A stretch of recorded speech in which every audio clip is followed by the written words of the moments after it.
देखिए क्योंकि हमने देखा था पिच में वहाँ मदद थी गेंदबाजों के लिए, और जब आर्चर और नांद्रे बर्गर गेंदबाजी करने आए तो वो मदद का उन्होंने भरपूर लाभ उठाया। और जब 160 रन के चेज में आप ऊपर से 4 में से 3 बल्लेबाज अपना खाता खोले बिना जाएंगे तो फिर वहां से वापसी करना बहुत मुश्किल हो जाता है किसी भी टीम के लिए। और वैसा ही देखने को मिला, क्योंकि फिर आप सिर्फ दबाव में जूझते रहते हैं और उस दबाव से बाहर आने के लिए आपको वो तेज तर्रार रन बनाने, अगर आप विकेट नहीं गंवा रहे हैं तो फिर वो जो रिक्वायर्ड रन रेट है वो ऊपर चला जाता है। सोचिए जब ये मुकाबला शुरू हुआ था तो 8 का रन रेट रिक्वायर्ड था और लगभग 12-13 ओवर की समाप्ति पे, बल्कि 14 ओवर की समाप्ति पे ये 12 पे पहुंच गया। तो ये दर्शाता है कि क्या गजब की गेंदबाजी करी है और क्या लय पकड़ी थी राजस्थान के गेंदबाजों ने। खुद को एक्चुअली ब्लेम तो करना पड़ेगा, जिस हिसाब से बैटिंग की है उन्होंने 160 रन और उसमें 40 रन से हारे हैं आप। यानी आपके बॉलरों ने अपना काम कर दिया था।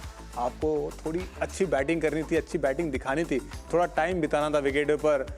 आपके जैसे हम बात कर रहे हैं, कुछ बैट्समैन आए बिना खाता खोले वापस चले गए। एक तो सबसे पहला वो रन आउट, उसके बाद ऋषभ ने जो शॉट्स खेले और उसके बाद और भी जो बैट्समैन आए उन्होंने भी कुछ नहीं किया।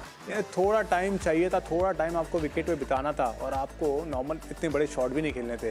पर उसमें भी आप अगर रन नहीं बना पा रहे तो डेफिनेटली काफ़ी मुश्किल सवाल है, आपको पूछने पड़ेंगे और जानने भी पड़ेंगे कि ऐसी क्या गलतियां कर रहे हैं हम कि 160 रन भी हम नहीं बना पा रहे। क्योंकि लास्ट मैच में आपने 200 तक पहुंचे थे, बट यहाँ का विकेट मानता हूँ थोड़ा सा था डिफिकल्ट, बट मुझे लगता है 160 रन तो बनने चाहिए थे। देखिए यहाँ भी विकेट गिरे और जो ये रन आउट किया ना बहुत बेहतरीन किया। और अक्सर हमने देखा है क्रिकेट में जब ऐसे छोटे चेजेस होते हैं और आप उसमें जल्दी 2-3 विकेट गंवा दें तो फिर परेशानी होती है। और ख़ासकर जो रन आउट होता है ना तो कुछ ना कुछ उसके साथ एक जिंक्स है कि अगर छोटे चेज में पहला विकेट रन आउट के रूप में गिरता है तो दिक्कत आती है। और ये शॉट थोड़ा सा यहाँ पे निराश जरूर किया ऋषभ पंत ने, और उन्होंने बोला भी ऐसा कि मैं जल्दी कर गया। जी हाँ, बिल्कुल जल्दी कर गए, क्योंकि पिच इतनी आसान नहीं थी। कई बार आपको परिस्थितियों का सम्मान करना पड़ता है, क्योंकि अगर आप परिस्थितियों का सम्मान नहीं करेंगे तो फिर परेशानी आती है, और वैसा ही हुआ।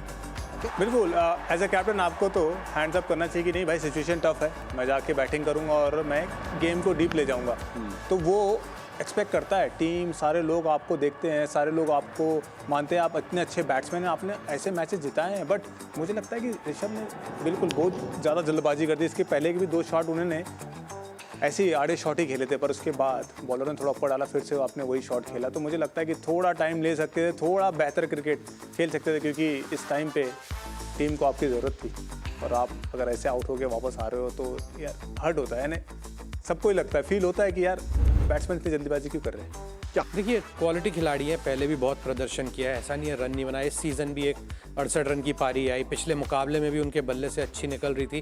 तो ऐसा आप नहीं कह सकते कि वो फॉर्म में नहीं है उनके। आप T20 फॉर्मेट में जब आते हैं तो आप हर मैच में रन नहीं बनाएंगे, लेकिन जिस मैच में बनाएंगे वहाँ इम्पैक्ट छोड़ के जाएंगे। आज वो समय था, क्योंकि 160 रन है और जो गेंदबाजी के साधन भी थे आरआर के पास। अगर आप कैलकुलेट करेंगे तो वो 3 ही फास्ट बॉलर थे, 2 स्पिनर थे, छठा विकल्प भी नहीं था। तो बहुत सारी चीज़ें थी जहां पे कैलकुलेट कर सकते हैं, थोड़ा जल्दी कर गए। हालांकि उनका गेम है कि वो पहली गेंद पे कदमों का इस्तेमाल करके बड़ा शॉट खेलने का प्रयास करते हैं। उनकी सोच रहती है कि पहली गेंद अच्छे टप्पे पे डालेगा, लेकिन वहाँ पे गेंद बहुत हरकत कर रही थी। तो उसके चलते उस लिहाज से निराश होंगे और होना भी चाहिए। चेंजेस आप क्या करेंगे, आपके पास बेंच पे उतनी ताकत है, संघर्ष कर रहे हैं वो। और ना सिर्फ IPL में, अगर आप देखें पिछले लगभग 6 महीने से वो जहाँ भी क्रिकेट खेल रहे हैं वहाँ संघर्ष ही करते नजर आए हैं। तो कई बार वो ब्रेक चाहिए होता है, क्योंकि लोगों ने उन्हें शायद मेरे को लग रहा है पकड़ भी लिया। हालांकि मैच विनर है, बड़ी पारियां खेलते हैं, मैच जिताते हैं, लेकिन ऐसा अभी दिख नहीं रहा है। और आज भी रविंद्र जडेजा जिस तरीके से, हो सकता है यहाँ पे अगर छठा गेंदबाजी का विकल्प होता तो रविंद्र जडेजा शायद गेंद करने भी नहीं आते, क्योंकि वो एक मैचअप दिमाग में चलता है। लेकिन यहाँ जब विकल्प नहीं था और उसके चलते यहाँ जडेजा आए, और इतना तजुर्बा है जडेजा के पास, उनको पता है आज धीमी गति से गेंदबाजी कर रहे थे, क्योंकि जब जब धीरे गेंद डाली वहाँ स्पिन हो रही थी और फिर एक रेंज से बहुत बाहर रखा। ब्रिट्स के आपके पास थे, ऐसी कंडीशंस थी, वो अंतर्राष्ट्रीय क्रिकेट में वाइट बॉल में बहुत अच्छा प्रदर्शन करके आ रहे हैं। ऐसे क्रिकेट इस फ्रैंचाइज के साथ जुड़े भी हुए, इसीलिए मैं उस पॉइंट पे आ रहा हूँ कि आज भी 3 ओवरसीज खिलाड़ी थे। आपको चाहिए था कि आप नई गेंद के सामने उनको लेके आ सकते थे, आपने इतने ओपनिंग कॉम्बिनेशंस चेंज कर दिए। तो बहुत सा, और ऐसा तब होता है कि जब आपको चीज़ों पे भरोसा नहीं होता।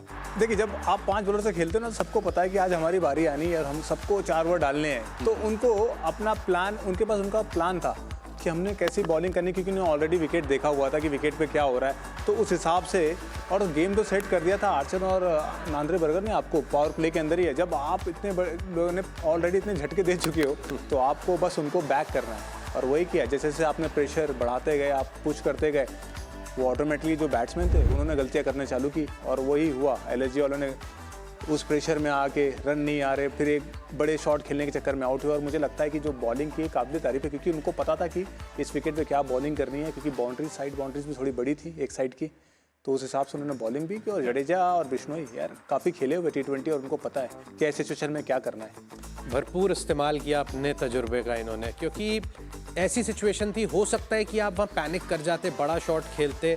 17-18 ओवर तक भी इन्होंने वो बड़ा शॉट नहीं खेला, उन्होंने गेम डीप लेके गए, और आखिरी ओवर में उन्हें पता था, कैलकुलेशन यही होती है ना, सीएसके टाइप टेम्पलेट था ये कि आखिरी ओवर मयंक यादव डालेंगे।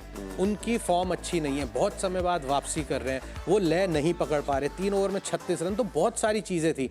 तो उस चीज़ को कैलकुलेट करके फिर आखिरी ओवर में उनके ऊपर वो प्रहार किया, और वहाँ से वो रन बटोरे, जो एक समय लग रहा था 135-140 बनेंगे, 160 तक लेके गए। जी बिल्कुल। और पहले साल जब खेले थे राजस्थान के लिए तो चैंपियन थी, आईपीएल जीता था उन्होंने, और उसके बाद के जो साल है उन्होंने चेन्नई में गुजारे हैं। यानी पूरे काफ़ी लंबा इंतज़ार करना पड़ा है वो फिर वापस आने में, फिर से अपनी उस फ्रेंचाइजी में जहां इन्होंने अपना करियर स्टार्ट किया था एज अ आईपीएल प्लेयर। और काफ़ी साल के बाद जब आए हैं और मैन ऑफ द मैच भी हुए हैं यहाँ फिर एक बार, तो मुझे लगता है कि इन्हें बहुत अच्छा बैटिंग भी करके दिखाया उन्होंने, बॉलिंग भी अच्छी की, और एक मैच विनिंग पारी एज अ कंप्लीट प्लेयर दिखाया उन्होंने। क्योंकि इस जगह पे ज़रूरत थी राजस्थान को आज कि कोई जाए और ऐसी बैटिंग करे और हमको एक मुकम्मल स्कोर तक पहुंचाए जहां से हम जीतने की उम्मीद कर सकते। तो मुझे लगता है वो जडेजा ने आज स्टेबिलिटी दी, और वो अपना एक्सपीरियंस उन्होंने यूज़ किया, और आज टीम को वहाँ पहुँचाया और मैन ऑफ द मैच बने आज। क्योंकि सिचुएशन के हिसाब से, कंडीशंस के हिसाब से गेंदबाजी करते हैं, और ऐसा कोई पहली बार नहीं हुआ। जब ये सीएसके के लिए भी खेलते तो बहुत बार ऐसा होता था कि ये बॉल ही नहीं डालते थे, या कई बार होता था 1 या 2 ओवर डालते थे।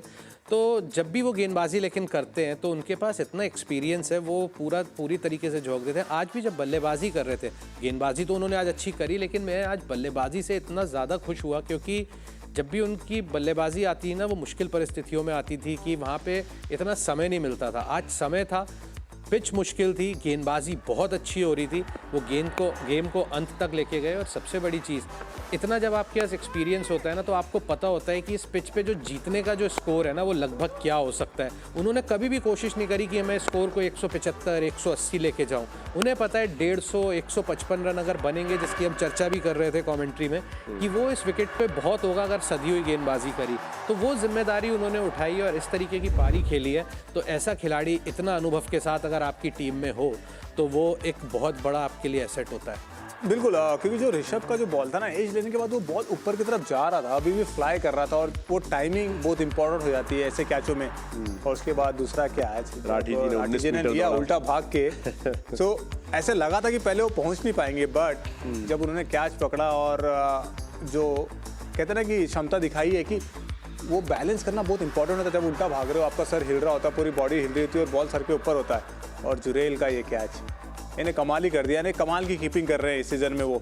यानी इतना फाइन खेला हुआ और इतना तेज़ बॉल, और रिफ्लेक्शन टाइम बहुत कम था, और उसके बाद भी एक हाथ से जाके उन्होंने कैच, कहते हैं ना कि थोड़ा दूर निकल चुका था बॉल, और वो टाइमिंग और छलांग इतनी बेहतरीन थी कि उन्होंने वो कैच पकड़ा। बहुत रोमांचक होते हैं ऐसे मुकाबले, क्योंकि कई बार होता है जब हाई स्कोरिंग होते हैं, 240 बन गए, तो आपको पता है 99% वो रिजल्ट किस फेवर में जाना वाला है। लेकिन ऐसे मुकाबले में जहाँ पे पिच थोड़ी हरकत कर रही हो, 160 रन है, वो गेम किसी भी तरफ जा सकता है। और इस गेम में जब तक मिच मार्च खेल रहे थे, तब तक पता नहीं था ये गेम कहाँ पे जाएगा।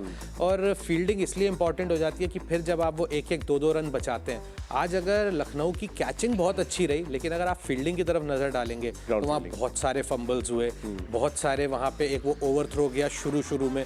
तो आप जब बैठते हैं और एनालाइज करते हैं ना, तो आपको रियलाइज़ होता है कि जो रन 145 हो सकते थे वो 160 पहुँच गए। और जब लो स्कोरिंग मुकाबला होता है तो वो 15 रन लगभग 30-35 रन के बराबर होते हैं, और उसका फ़र्क दिखता है यहाँ पे।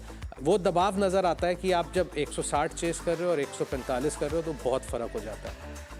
बिल्कुल, बहुत बड़ी राइवलरी है इनकी, और ये मैचअप भी काफ़ी अच्छे रहे हैं। जो मैच होते हैं काफ़ी बड़े भी होते हैं और इंटरेस्टिंग भी होते हैं, तो इनके यानी मज़ा आने वाला है। और जिस हिसाब से माहौल बन रहा है तला के आने का, या रोहित खेलेंगे नहीं खेलेंगे, बट वो तो बाद में पता चलेगा। बट इंटरेस्टिंग होने वाला है मैच। पहले अगर आयुष की बात करें तो बहुत एक अनफॉर्चुनेट रहा सीएसके के लिए, क्योंकि बहुत अच्छी बल्लेबाजी कर रहे थे, उनका इंजर्ड होना।